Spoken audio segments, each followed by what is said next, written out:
The air inside the cabin was stiff with tension, even though the plane hadn't yet taken off. People shifted in their seats, stowed away bags, and tried to get comfortable for the long journey ahead. Among them was a man dressed in a simple, gray hoodie and jeans. His calm demeanor made him easy to overlook, but his eyes scanned the space around him with quiet focus. He didn't cause a fuss, didn't ask for help. He just took his seat in first class like any other passenger. He didn't look like the kind of man who flew first class, at least not according to the flight attendant who approached him with a fake smile stretched across her face. She stopped beside his seat, tilted her head slightly, and said, "Sir, I believe you may be in the wrong section." The man raised an eyebrow. "Excuse me? This is first class," she said with a tight chuckle, like she was explaining something obvious to a child. "Economy is back that way." He reached into the pocket of his jacket, pulled out his boarding pass, and handed it to her without saying a word. She looked down at the paper, her smile faltering. The name was there, the seat number, the class. Everything checked out. But something in her still didn't sit right. She handed the boarding pass back and forced her grin to return.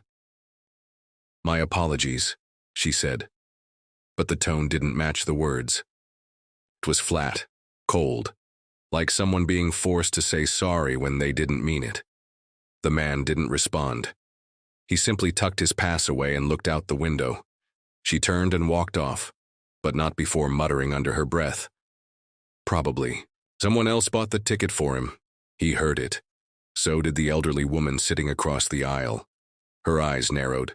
She didn't say anything either, but she watched closely. 20 minutes later, the same flight attendant returned. This time she wasn't alone. Another crew member, younger, nervous, followed her with a clipboard. They hovered near the man's seat again, pretending to check inventory, pretending not to look at him. But it was clear, they were watching. Whispering, judging. A few other passengers noticed. A couple glanced toward the man, curious. One or two pulled out their phones. That's when the turbulence started. Not outside the plane, but inside the story. Because what none of them knew was who that man really was, what he had built, what he represented, and what was going to happen. Because of how they treated him. At the back of the plane, in coach, a black teenager stood up to let a pregnant white woman take his seat near the aisle. She looked surprised, then deeply moved. She hesitated for a second before accepting, settling in with a grateful smile. The boy gave a small nod and moved to the middle row where a crying baby had already claimed its corner. He didn't complain. He just sat down. 10 minutes later, the woman leaned over, handed him a note scribbled on a napkin, and whispered, "You have no idea what this means to me." He opened it slowly. As his eyes scanned the words, his hands started to shake just a little. But while that quiet exchange happened in coach, the storm was brewing in first class. The flight attendant came back again, this time with confidence, maybe even a touch of arrogance. "Sir, we're having a seat discrepancy. I'm going to have to ask you to move for now. We're sorting out a duplicate ticket issue." "I'm not moving," the man said plainly. She stiffened. "I'm not asking."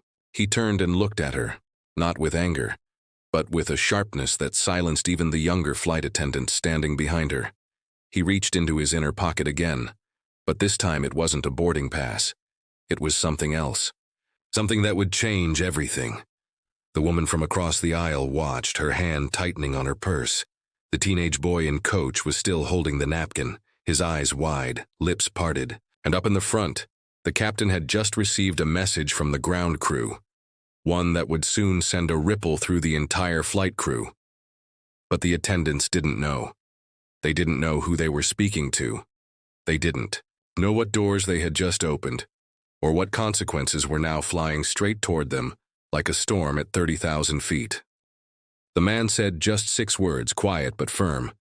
"Call your supervisor right now." The older attendant hesitated. "Sir, we don't need to." "Now," he repeated. She flinched, turned on her heel and left.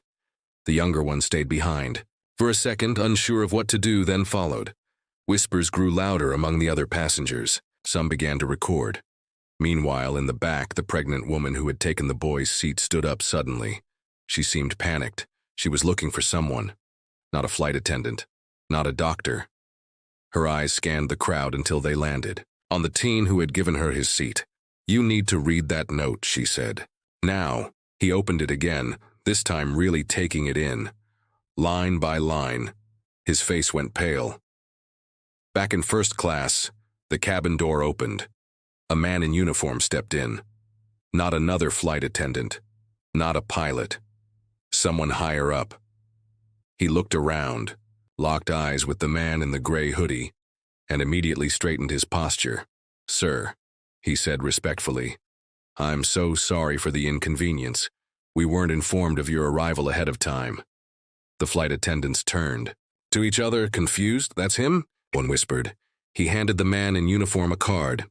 Not a credit card, not a loyalty card, something else entirely. The uniformed man looked at it, swallowed hard, and nodded. Then he turned to the crew. "You two, you're being removed from duty right now." "What?" the older attendant gasped. "You can't." "I can, and I just did." Panic spread across their faces. The younger attendant looked like she was going to cry. The older one turned red, fists clenched, and started to protest, but then stopped, because she saw it. She saw the look in the uniformed man's eyes. The passengers were silent. Phones were still recording. And the man in the gray hoodie didn't move, didn't smile, didn't gloat. He simply leaned back in his seat and closed his eyes. Meanwhile, the teenage boy was now standing in the aisle, the note clutched tightly in his hand. His breathing was uneven. The pregnant woman had her hand on his shoulder. "I didn't know who you were," she whispered. "But my husband, he would have wanted me to find you." "What are you talking about?" the boy asked, confused. She nodded to the note. "Read the last line." He turned it over.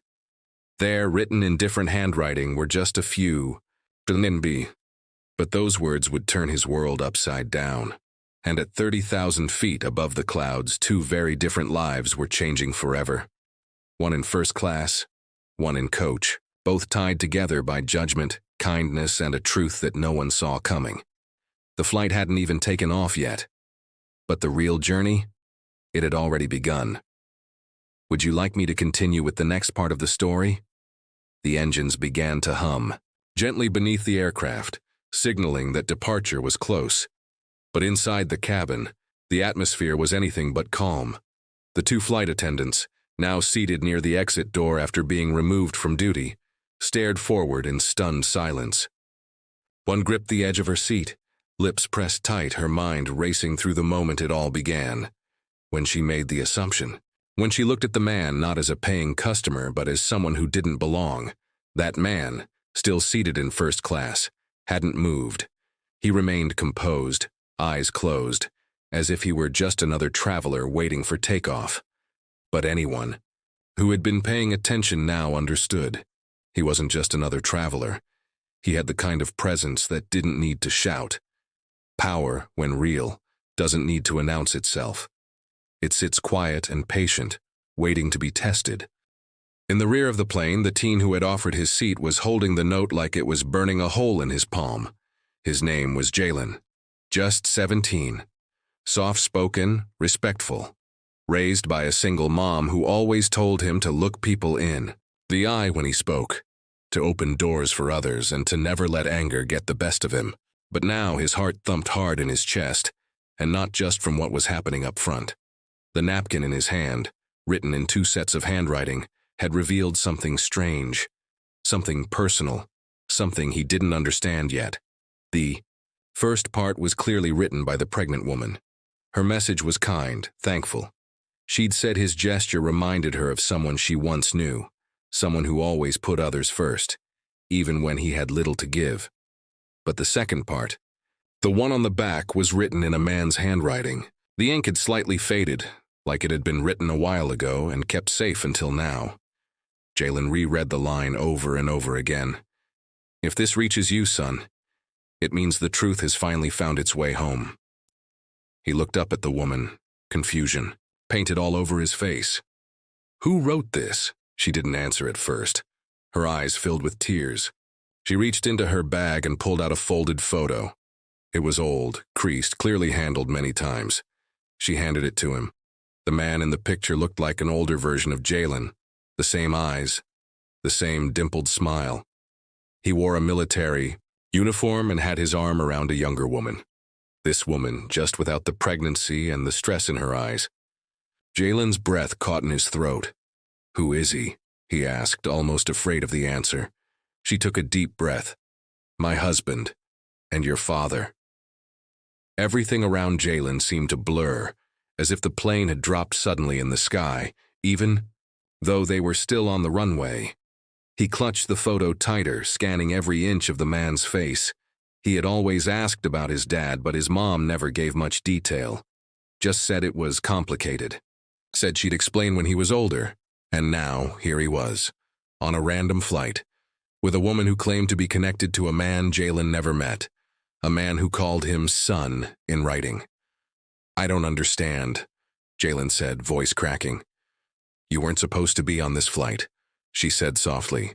"Neither was I. But fate doesn't ask permission." Up front, the tension hadn't gone away.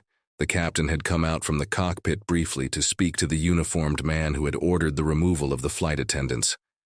Their conversation was hushed but urgent. Other passengers leaned in, trying to hear. Word was spreading.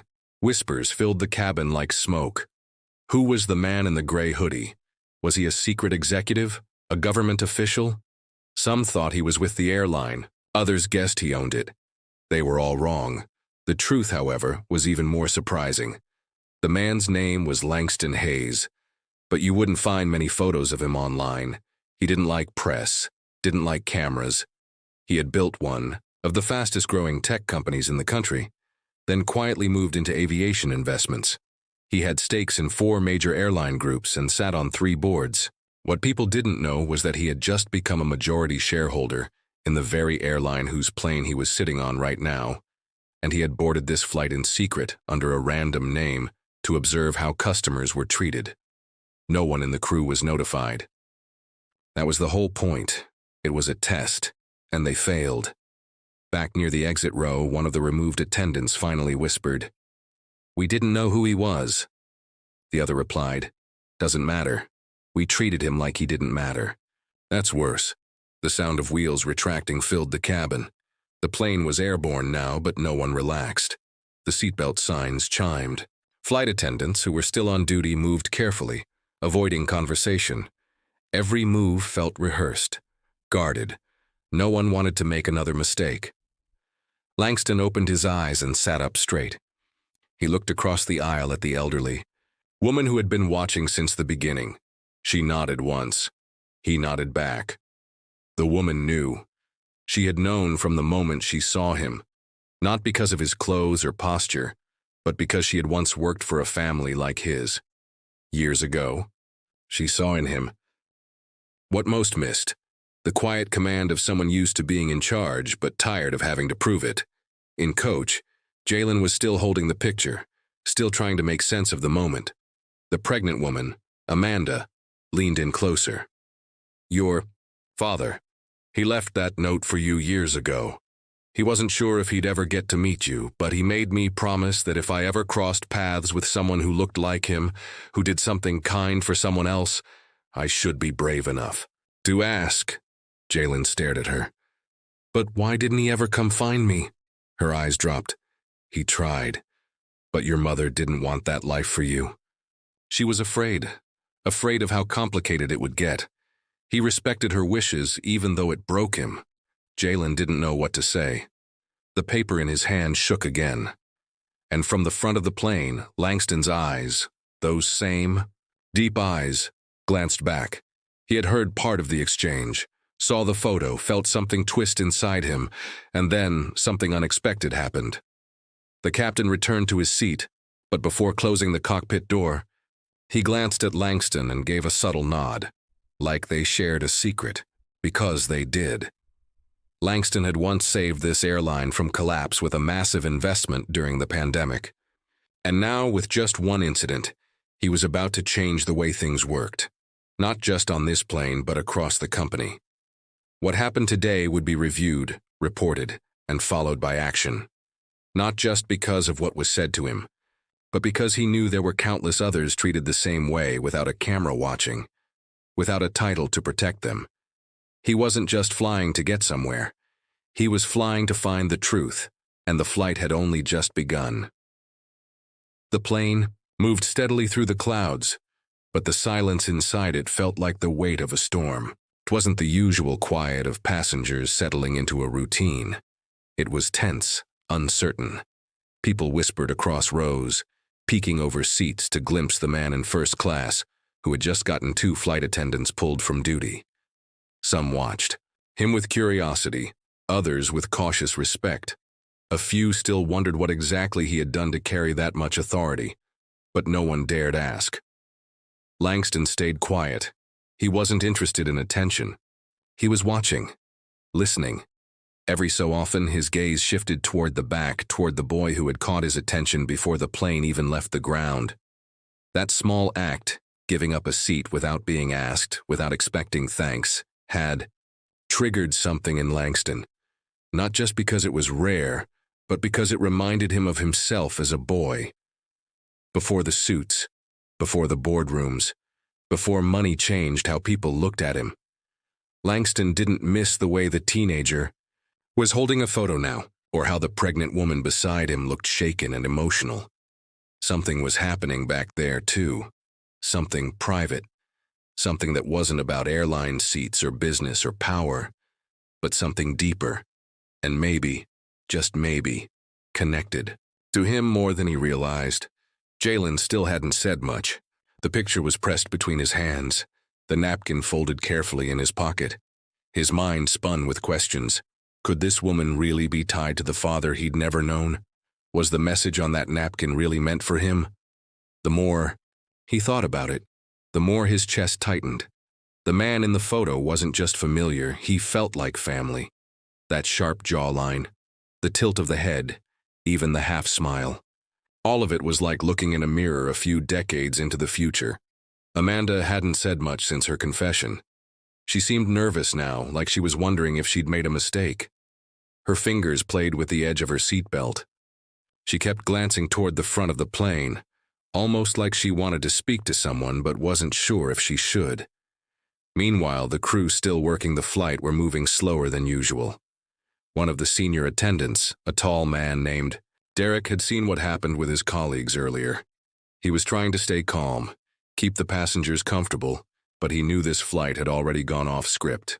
He wasn't sure who the man in 2A really was, but the fact that the company had removed 2 crew members mid-boarding told him enough. It wasn't just about one incident, it was about judgment, reputation, control. Derek approached Langston quietly, holding a glass of water with a slice of lemon. "Sir," he said respectfully, "if there's anything else you need, please let me know personally." Langston nodded once but didn't speak. Derek didn't push. He understood the message. The man wanted distance. But Derek also knew something was brewing, not just from the situation earlier, but from the way passengers were beginning to talk. Word was spreading faster than the flight itself. There were rumors that the man in first class was a billionaire, that he was about to shut the airline down, that someone was getting fired as soon as they landed. But the truth was even more complicated. Because Langston hadn't just come to test the airline service. He was investigating something bigger. It had started with a letter, an anonymous message sent to his company a month ago, claiming that discrimination was happening regularly on flights under their brand. Not just casual rudeness, but patterns, selective seating, aggressive tone, and even secret passenger watch lists that weren't officially approved. The message had come with no name. Just a statement. If you want the truth, you'll have to see it for yourself. Langston had boarded flights over the last few weeks, all under false names. He watched. He listened. Most flights were uneventful. But today, something was different. Something had shifted. It wasn't just about how he was treated. It was how the teenager was treated, how the crew carried assumptions, how the tone changed when faces were darker, names unfamiliar. And now, there was the boy, that note. That photo. Something about it pulled at Langston's gut. He reached into his wallet and pulled out a worn photo of his own, a younger version of himself, standing with his brother at a bus stop. The two of them looked nearly identical until you noticed the small details. Langston had always been the quiet one.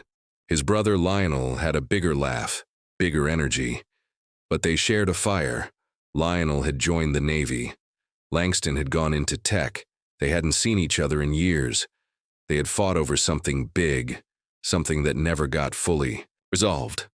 The last time Langston heard from him was through a voicemail that said, "If anything happens to me, promise me you'll look after my boy." Langston never got the chance to ask what that meant. Lionel died in a training accident just weeks later. Langston had searched, hired people. Nothing ever turned up. The mother had vanished. No paper trail, no name he could trust. But now, looking at the boy and coach, same sharp jawline, same eyes, same quiet fire, Langston started to wonder, could it be? He stood slowly and walked toward the back. All eyes turned to him as he passed. No one said a word, but phones went up again, hands trembling as they recorded the mysterious man walking through coach class like he owned the skies. Jalen looked up, startled, when Langston stopped beside his row. The entire plane seemed to hold its breath. Langston spoke, his voice low but steady. "Can I see that photo?" Jalen hesitated, then handed it over. Langston stared at it, not just at the image, but at the details. The way the man stood, the expression in his eyes, the curve of his hand over Amanda's shoulder. It was him, his brother. He handed the photo back and looked at Amanda. "Why didn't you come to me?" Amanda swallowed hard. "I didn't know if I could trust you. Lionel, he always said you were powerful but private, that if I needed to find you it would have to be the right way." Langston turned to Jalen, studying his face again. "You were looking for answers?" he asked. "I didn't know I had any questions," Jalen replied. "Not until now." Langston gave the faintest nod. "We'll talk when we land." Then he turned and walked back to the front of the plane. The whispers exploded. In one flight, the truth was clawing its way to the surface. A powerful man had been judged by how he looked. A teenager had discovered the identity of a father he never met. And a woman had finally delivered a message she had carried for years. But this story wasn't over. Not even close. Because the note that Jalen carried had more written on it. Something neither he nor Amanda had noticed yet. A final line. One that could change everything and unravel secrets even Langston wasn't ready to face. The tension in the cabin felt like it could snap. Everyone had seen it now. Langston's quiet walk to the back of the plane. His unexpected connection to the boy and the pregnant woman. The photo that passed between their hands. Something important had happened, even if most passengers didn't fully understand what. All they knew was the air felt different now, heavy, charged. Langston sat back in his seat, but he didn't relax. His mind raced, thoughts tangled in both past and present. If that boy was really his nephew, Lionel's son, then this was more than just a coincidence, more than just a test of the airline's integrity. It was a moment fate had been winding toward for years. And the truth was, Langston wasn't sure he was ready. He reached into the inside pocket of his coat and pulled out a folded paper, an old document Lionel had once sent him.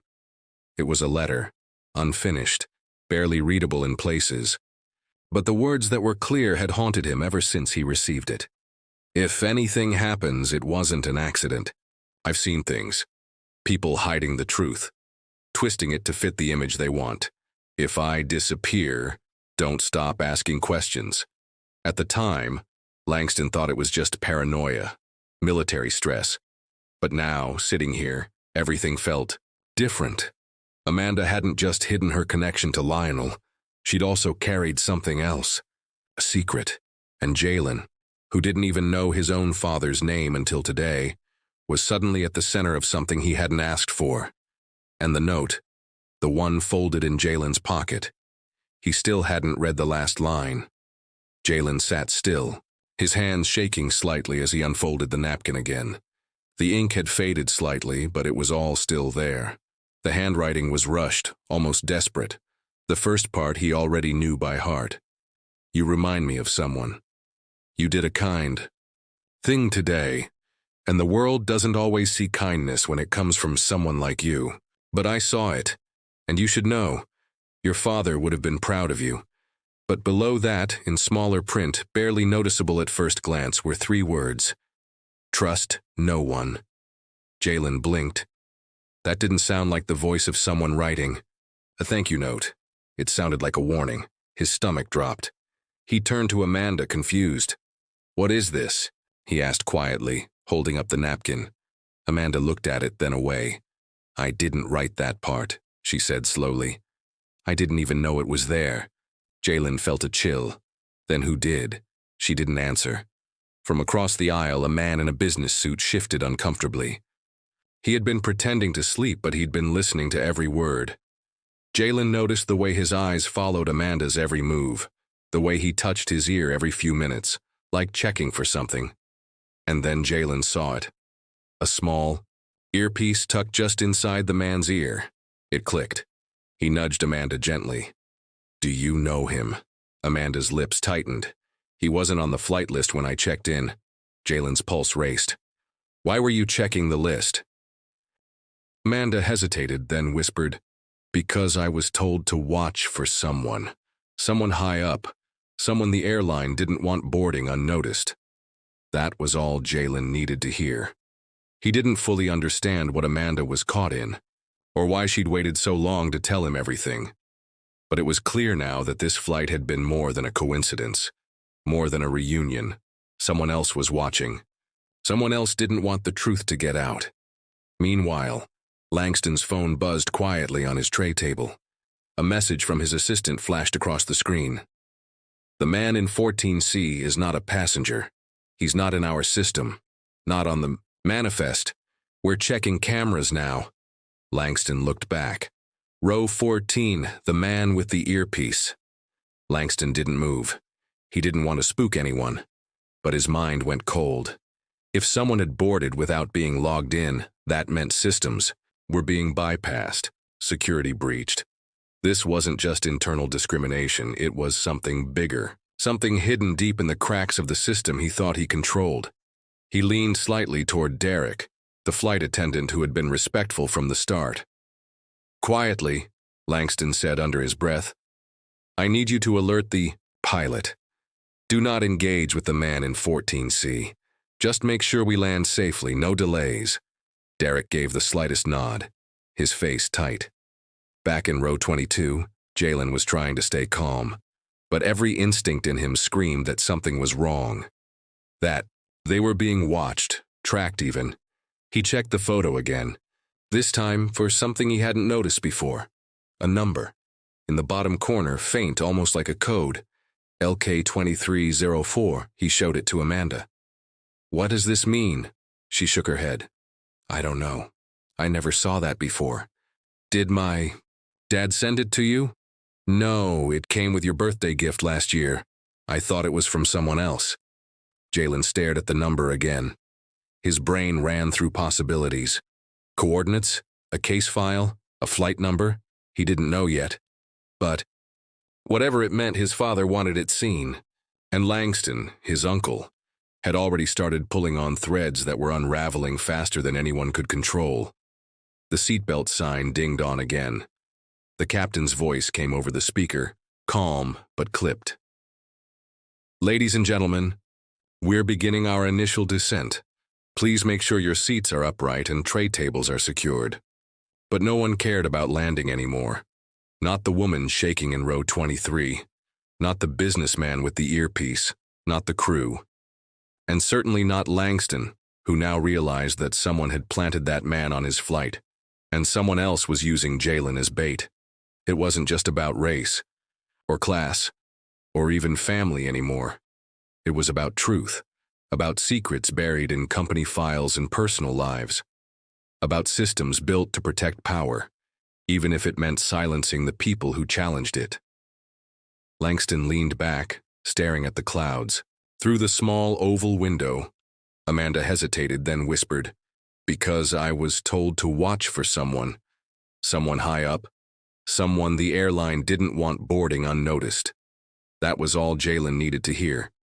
He didn't fully understand what Amanda was caught in, or why she'd waited so long to tell him everything. But it was clear now that this flight had been more than a coincidence, more than a reunion. Someone else was watching. Someone else didn't want the truth to get out. Meanwhile, Langston's phone buzzed quietly on his tray table. A message from his assistant flashed across the screen. The man in 14C is not a passenger. He's not in our system, not on the manifest. We're checking cameras now. Langston looked back. Row 14, the man with the earpiece. Langston didn't move. He didn't want to spook anyone. But his mind went cold. If someone had boarded without being logged in, that meant systems were being bypassed. Security breached. This wasn't just internal discrimination. It was something bigger, something hidden deep in the cracks of the system he thought he controlled. He leaned slightly toward Derek, the flight attendant who had been respectful from the start. Quietly, Langston said under his breath, I need you to alert the pilot. Do not engage with the man in 14C. Just make sure we land safely, no delays. Derek gave the slightest nod, his face tight. Back in row 22, Jalen was trying to stay calm, but every instinct in him screamed that something was wrong. That they were being watched, tracked even. He checked the photo again, this time for something he hadn't noticed before. A number. In the bottom corner, faint, almost like a code. LK2304, he showed it to Amanda. What does this mean? She shook her head. I don't know. I never saw that before. Did my dad send it to you? No, it came with your birthday gift last year. I thought it was from someone else. Jalen stared at the number again. His brain ran through possibilities. Coordinates? A case file? A flight number? He didn't know yet. But whatever it meant, his father wanted it seen. And Langston, his uncle, had already started pulling on threads that were unraveling faster than anyone could control. The seatbelt sign dinged on again. The captain's voice came over the speaker, calm but clipped. Ladies and gentlemen, we're beginning our initial descent. Please make sure your seats are upright and tray tables are secured. But no one cared about landing anymore. Not the woman shaking in row 23. Not the businessman with the earpiece. Not the crew. And certainly not Langston, who now realized that someone had planted that man on his flight, and someone else was using Jalen as bait. It wasn't just about race, or class, or even family anymore. It was about truth, about secrets buried in company files and personal lives, about systems built to protect power, even if it meant silencing the people who challenged it. Langston leaned back, staring at the clouds. Through the small oval window. They were only minutes from landing, but in those few minutes everything was about to explode, and once the wheels touched down, there would be no turning back. The wheels touched the runway with a jolt, but nobody on board relaxed. The tension only thickened. Langston kept his gaze steady out the window, but his mind was working faster than ever. He had already sent a coded message to his security team. They would be waiting. But deep inside, he knew something wasn't right.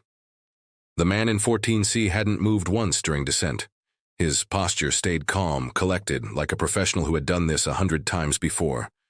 And that wasn't normal. Not for a real passenger, and definitely not for someone on an ordinary flight. Jalen sat motionless beside Amanda, his fingers still gripping the folded napkin. He wanted answers, but he also knew asking them out loud now could make everything worse.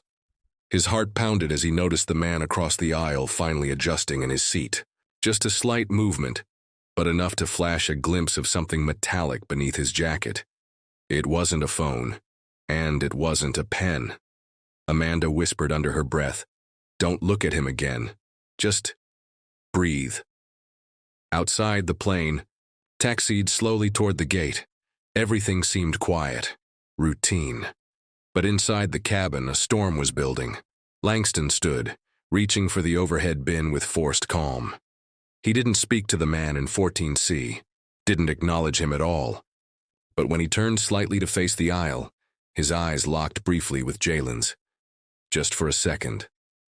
It was enough. Jalen stood too, his legs shaky. Amanda followed, her hands tucked into her coat sleeves. She wasn't nervous. She was ready.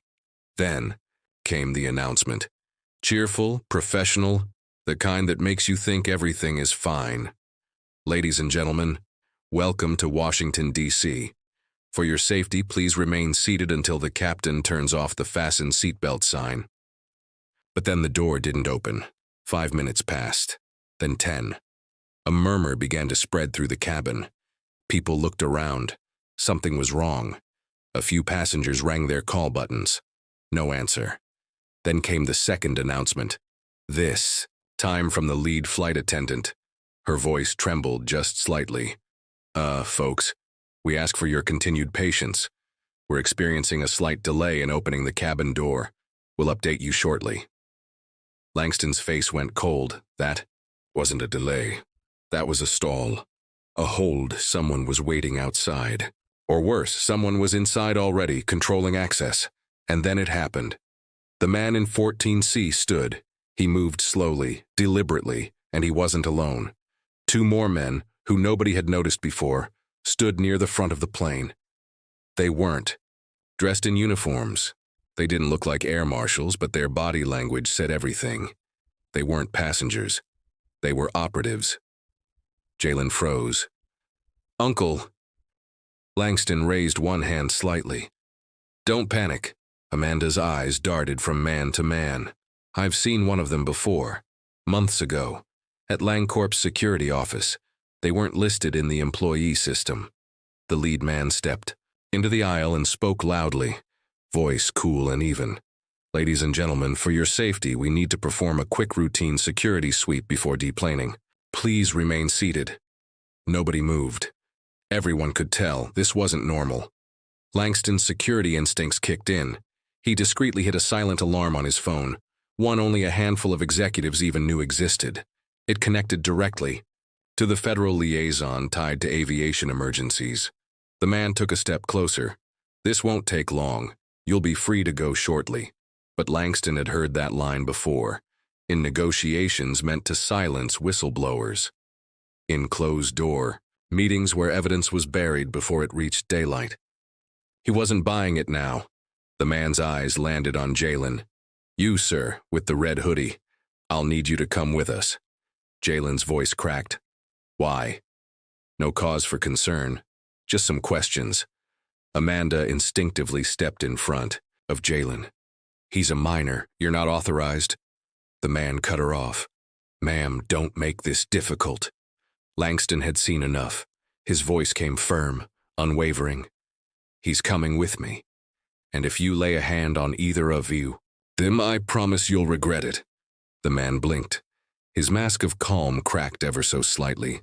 Mr. Langston Kane, he said slowly, we were told you wouldn't be on this flight. Langston's heart froze. Told by who?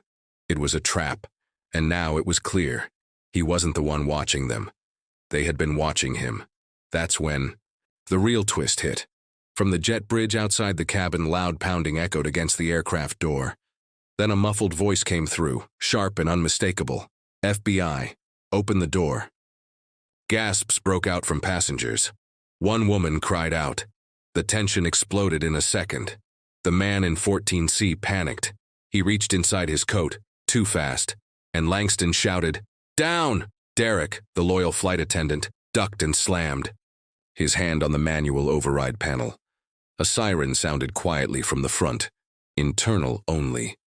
Backup would arrive soon. The cabin descended into chaos as the aircraft door was yanked open from the outside by force. Armed agents rushed in. Langston threw himself between the man and Jalen. The scene froze for a split second, agents shouting, passengers screaming. The man in 14C caught between drawing and fleeing. But before anything could escalate further, the agents tackled all 3 of the unknown men to the ground. Jalen stood in stunned silence. One of the agents turned to him. You okay, kid? He nodded barely. Then the agent turned to Langston. Sir, you're going to want to come with us. Langston looked at Amanda, then at Jalen. Everything's about to come out, he said quietly, but it's not going to be clean. Amanda exhaled, her body finally shaking now that it was over. What is this really about? Langston's eyes darkened. This isn't just about a seat, or a note, or even a company. He glanced at the three men being dragged off the aircraft. It's about what they tried to bury. And as they stepped off the plane into the flashing lights and chaos outside, Jalen finally understood. This wasn't the end. It was just the beginning.